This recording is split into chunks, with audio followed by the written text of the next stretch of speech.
नमस्कार. आज आपण श्रीवर्धन मतदारसंघाचा एक वेगळा अभ्यास करणार आहोत.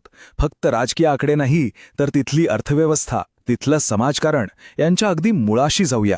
हेडलाईन्सच्या पलीकडे जाऊन डेटाच्या आधारे एक सखोल प्रवास करूया, जेणेकरून तिथल्या लोकांच्या मनात नेमकं काय आहे, त्यांच्या आशाआकांक्षा काय आहेत हे आपल्याला समजून घेता येईल. महाराष्ट्राच्या रायगड जिल्ह्यात वसलेला हा मतदारसंघ श्रीवर्धन.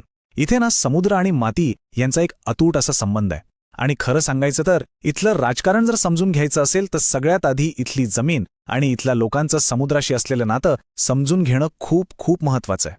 तर मग आपला हा अभ्यास आपण 6 भागांमध्ये विभागला आहे. आधी आपण मतदारसंघाची ओळख करून घेऊ, मग निवडणुकीचे आकडे पाहू, लोकांच्या समस्या काय आहेत ते जाणून घेऊ, मिळालेल्या जनादेशाचा अर्थ लावू आणि या सगळ्याच्या आधारावर प्रशासनासाठी काय करता येईल याचा एक आराखडा बघू आणि शेवटी 2029 कडे एक नजर टाकू. चला तर मग सुरुवात करूया पहिल्या भागापासून. श्रीवर्धन म्हणजे किनारपट्टीचं हृदय. इथे साधारणपणे 2.5 लाखांपेक्षा थोडे जास्त मतदार आहेत. एक चांगली गोष्ट म्हणजे महिला आणि पुरुषांचं प्रमाण जवळपास 50-50% आहे. आणि इथला समाज बघा, मराठा, कोळी, ओबीसी, कोकणी मुस्लिम हे सगळे समाज कित्येक पिढ्यांपासून इथे एकत्र नांदत आहेत. या मतदारसंघाची आर्थिक नाडी खरं तर या काही गोष्टींमध्येच आहे. म्हणजे इथलं सगळं जीवनच समुद्राच्या आणि मान्सूनच्या लहरींवर अवलंबून आहे, नाही का? मासेमारी आणि शेती हेच 2 मुख्य आधारस्तंभ. आणि याचमुळे इथल्या लोकांसमोर काही खास आव्हानं आहेत आणि काही संधीसुद्धा. बरं, ही झाली सामाजिक आणि आर्थिक पार्श्वभूमी. आता वळूयात थेट आकड्यांकडे. निवडणुकीचे आकडे, कारण हे आकडे आपल्याला मतदानाचा कल आणि निकाल अधिक स्पष्टपणे सांगतात. आता ही जी माहिती समोर येते ना, ती खूप विचार करायला लावणारी आहे. बघा, गेल्या 3 दशकांमध्ये श्रीवर्धनमधलं मतदान तब्बल 78% घसरून जवळपास 63% खाली आलंय. ही जी घट आहे, हे कसलं लक्षण आहे? हे कुठेतरी लोकशाही प्रक्रिया आणि सामान्य माणूस यांच्यात अंतर वाढतोय याचं तर लक्षण नाही ना. आणि खरा प्रश्न हाच आहे की हे अंतर का वाढतंय? आणि 2024च्या निकालांनी तर चित्र अगदीच स्पष्ट केलं. विद्यमान आमदारांचा विजय हा प्रचंड मोठा आहे. मतांमधला फरक आहे जवळपास 82,800 मतांचा. याचा सरळ अर्थ काय होतो? तर भविष्यात जर कुणाला आव्हान उभं करायचं असेल तर त्यांना कमीत कमी 55 ते 60% मतं मिळवावीच लागतील. हे एक मोठं आव्हान आहे. ठीक आहे, आतापर्यंत आपण पाहिलं की काय झालं.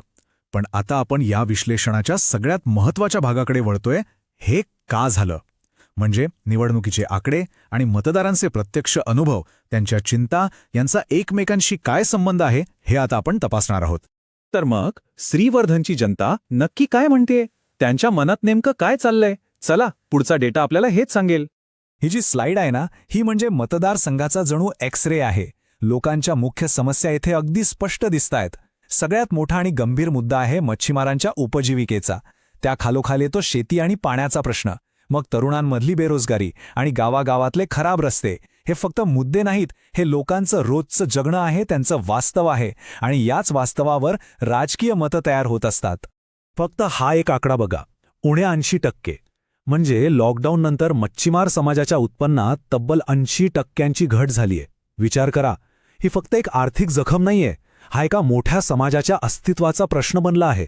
आणि याकडे तातडीने लक्ष देण्याची गरज आहे. आता या आकड्यामागची राजकीय समीकरणं समजून घेऊया. पण एक गोष्ट लक्षात ठेवली पाहिजे, जेव्हा आपण या समस्यांबद्दल बोलतो तेव्हा आपण फक्त डेटा किंवा आकडे पाहत नाही.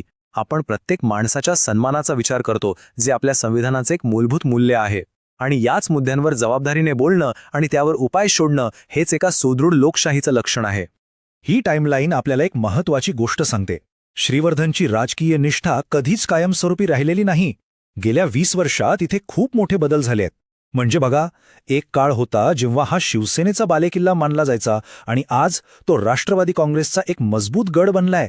इथलं राजकीय गणित तसं सरळ आहे. सत्ताधारी पक्षाकडे मतांचं एकत्रीकरण आहे, पण विरोधी मतं मात्र विभागली जातात. आणि हाच कळीचा मुद्दा आहे. यावरून एक गोष्ट स्पष्ट होते, जोपर्यंत महाविकास आघाडी म्हणजे काँग्रेस, राष्ट्रवादीचा शरद पवार गट आणि शिवसेनेचा उद्धव ठाकरे गट एकत्र येऊन एकसंधपणे मतांची जुळवाजुळव करत नाहीत, तोपर्यंत सध्याच्या राजकीय समीकरणाला आव्हान देणं खूपच कठीण आहे. तर आतापर्यंत आपण विश्लेषण केलं. आता या सगळ्या डेटाचा वापर करून प्रशासनासाठी पुढे काय दिशा असू शकते याकडे वळूया. लोकांच्या समस्या कशा सोडवता येतील आणि त्यांच्याशी अधिक प्रभावीपणे कसं जोडलं जाता येईल यासाठी हा डेटा आधारित दृष्टिकोन एक मार्गदर्शक ठरू शकतो. या डेटामधून भविष्यासाठी एक त्रिसूत्री तयार होते. पहिलं सूत्र एकसंध आघाडी, दुसरं सूत्र लोकांच्या मूळ समस्यांना थेट हात घालणं आणि तिसरं आणि सगळ्यात महत्त्वाचं एक असा संवाद साधणं ज्यामुळे लोकांच्या मनात प्रशासनाबद्दल पुन्हा विश्वास निर्माण होईल. आजच्या काळात प्रशासन आणि जनता यांच्यातला संवाद हा एकतर्फी राहू शकत नाही. व्हॉट्सअप आणि फेसबुक सारख्या डिजिटल माध्यमांचा वापर फक्त संदेश देण्यासाठी नाही तर लोकांचा आवाज ऐकण्यासाठी व्हायला हवा. प्रत्येक गावात जाऊन त्यांच्या समस्या समजून घेणं आणि एक विश्वासाचं नातं तयार करणं गरजेचं आहे.